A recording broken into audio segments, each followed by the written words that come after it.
Support and resistance दोस्तों, जैसा कि नाम से पता है कि सपोर्ट का मतलब क्या होता है, एक नीचे की तरफ उसको सहारा मिलना।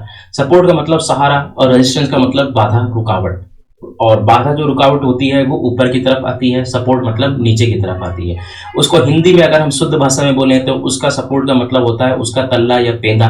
यानी कि अगर कोई स्टॉक नीचे की तरफ गिर रहा है तो वो कहाँ पे आके वो गिरेगा। या कहने का मतलब ये है कि अगर इसको एक उदाहरण के तौर पे समझे कि अगर कोई बॉल ऊपर या कोई चीज सामान ऊपर से नीचे फेंका जा रहा है तो वो कहाँ पे आके किस जगह पे गिरेगा, तो उसका सपोर्ट कहाँ पे है, या वो कितने जो है लेवल को पार करता हुआ आकर के नीचे गिरेगा। यानी एक सपोर्ट को तोड़ करके दूसरे सपोर्ट पे, दूसरे सपोर्ट को तीसरे सपोर्ट पे। उसी तरह से रेजिस्टेंस देखें कि यानी एक रेजिस्टेंस को तोड़ के वो कई रेजिस्टेंस को मतलब कहने का मतलब वो किस लेवल पे जा सकता है। जस्ट सपोज आज के एग्जांपल के तौर पे समझते हैं कि अगर आज निफ्टी का एग्जांपल लेते हैं, निफ्टी आज 11,500 के आसपास जाने पे कई लेवल को रेजिस्टेंस मतलब फेस कर रहा है। आपने ये न्यूज चैनलों में सुना होगा या फिर कहीं ना कहीं, या आपने अगर ट्रेड करते हैं तो सुना होगा कि इस लेवल पे या इस स्टॉक का रेजिस्टेंस है, तो वो वहां पे उस लेवल पे आकर के बार बार लौट जा रहा है। अगर वो उस रेजिस्टेंस लेवल को वो पार कर जाता है तो फिर वहां पे उसके रास्ता क्लियर हो जाता है।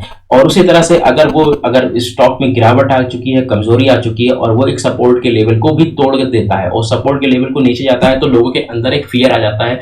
तो लोग ये सोचते हैं कि चलिए अब स्टॉक को ने यहाँ पे या निफ्टी ने इस लेवल को तोड़ दिया, अब तो और नीचे जाएगा, इससे अच्छा ये है कि यहाँ पे प्रॉफिट बुक करके निकल लो, या अपना जो भी प्रॉफिट आ रहा है लो के निकल लो, क्योंकि बाद में हम दोबारा फिर एंट्री कर सकते हैं। तो वहां पे क्या होता है, सपोर्ट जब ब्रेक होता है तो लोग पैनिक हो जाते हैं। पैनिक का मतलब यह है कि लोग घबराहट में आके अपने स्टॉक को बेच देते हैं।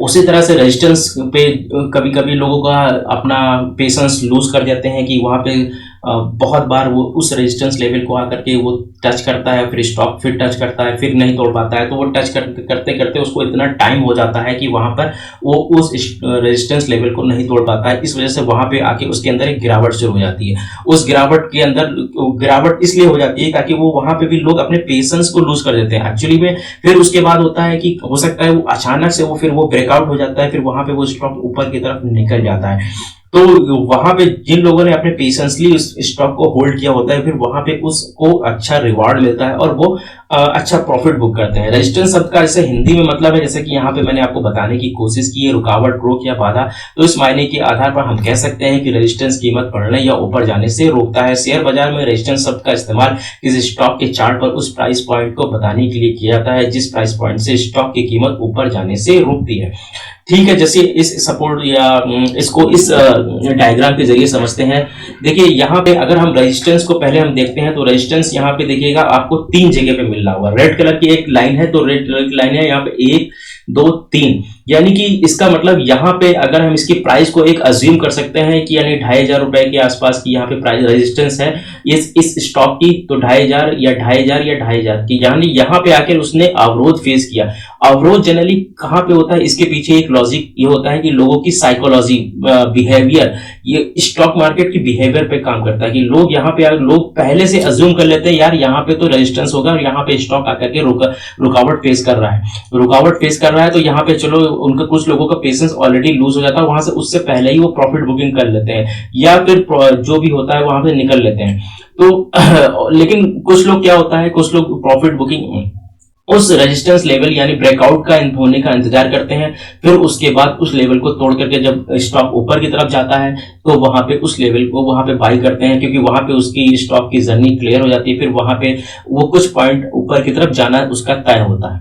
तो उसी तरह से सपोर्ट की बात करें, वो नीचे की तरफ जैसे इस स्टॉक में देखते हैं 1 2 3 4 जगह पे, 4 या 5 जगह पे इसने एक सपोर्ट लिया है, और ये सपोर्ट का मतलब यहाँ पे इस गिरावट, यहाँ पे जब भी स्टॉक में गिरावट आई तो इस जगह पे मान लिया इसमें 1,500 रुपए पे सपोर्ट लिया है। अज्यूम करके चलते हैं 1,500 रुपए, यहाँ पे कोई कुछ है नहीं, सिर्फ मैंने अज्यूम किया हुआ 1,500 1,500 1,500, ठीक है। तो यहाँ पे मान लिया जब भी स्टॉक ऊपर की तरफ बढ़ा तो वहां पे 1,500 पर आकर के सपोर्ट लिया और वहां पे फिर रिटर्न हुआ। तो लोग ना पहले अज्यूम कर लेते हैं कि हाँ ठीक है ये सपोर्ट लिया है और यहाँ पे आके ऊपर की तरफ जाएगा, ऊपर की तरफ यहाँ से रिवर्स हो जाएगा, या फिर वो कुछ लोग इंतजार करते हैं कि ये कब गिरेगा और कब इस अपने सपोर्ट को तोड़ेगा। जैसे कि लास्ट में आप देख रहे होंगे कि इसने सपोर्ट को तोड़ा और फिर वहां पे एक बड़ी गिरावट आई, फिर उसको एक दूसरा सपोर्ट मिला। तो उसी तरह से सपोर्ट के भी कई लेवल हो सकते हैं और रेजिस्टेंस के भी कई लेवल हो सकते हैं। तो यहाँ पे जो है ये शॉर्ट टर्म ट्रेडर इस चीज का फायदा उठाने के लिए इस चीज को ज्यादा से ज्यादा इसमें सपोर्ट एंड रेजिस्टेंस को तौर पे जो है देखते हैं। रेजिस्टेंस के बारे में जानने के बाद सपोर्ट को समझते आप, मैंने समझा दिया, यहाँ पे आप समझ सकते हैं इसको। इसको एक बेहतरीन डायग्राम के जरिए यहाँ पे आपको क्लियर पिक्चर नजर आ जाएगी, क्योंकि यहाँ पे मैंने काफी क्लियर तरीके से बताया है, जो कि पिछले स्लाइड में मैंने आपको बताने की कोशिश की थी। तो अब इसमें कुछ पॉइंट नोट करने के बाद है, कुछ तेजी के बाद ऊपर जाने में जो है अटका मतलब उसके अंदर रुकावट आती है, अटकना होता है। कुछ गिरावट के बाद उसमें गिरने में अटकता है तो उसको सपोर्ट बोलते हैं। किसी की कीमत एक कीमत पे तेजी के बाद उसकी डायरेक्शन चेंज आती है। तो अब support and resistance price point होते हैं उसमें, जो मैंने पॉइंट बताया कि मतलब सपोज आपको 2500 का एग्जांपल दिया और नीचे की तरफ 1500 का एग्जांपल दिया। करंट प्राइस के नीचे का प्राइस सपोर्ट लेवल कहलाता है।